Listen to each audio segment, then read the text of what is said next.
وہ جو لوگ بیٹھے ہوئے ان موقفات کا فائدہ اٹھا کر لوگوں کو گمراہ کرتے ہیں، میرا دل کرتا ہے کہ میں ان کے منہ پہ ایک چپیڑ رکھ کے دوں، میرا بہت دل کرتا ہے۔ خواجہ صاحب کے حوالے سے کسی کی مجال ہو سکتی ہے وہ بیٹھ کے بکواس کرے وہاں، تو وہ میرا جہلم والا محبوب بہت زیادہ محتاط ہو جائے۔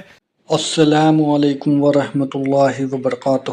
اللہ سے دعا کرتے ہیں کہ آپ لوگ خیریت سے ہوں گے۔ Challenge accepted. اس نے کہا کہ جرت ہے میں تیرے منہ پہ تماچا مار رہا ہوں۔ جی میں نے وہ تماچا آپ کا پکڑ لیا ہے اللہ کے فضل سے۔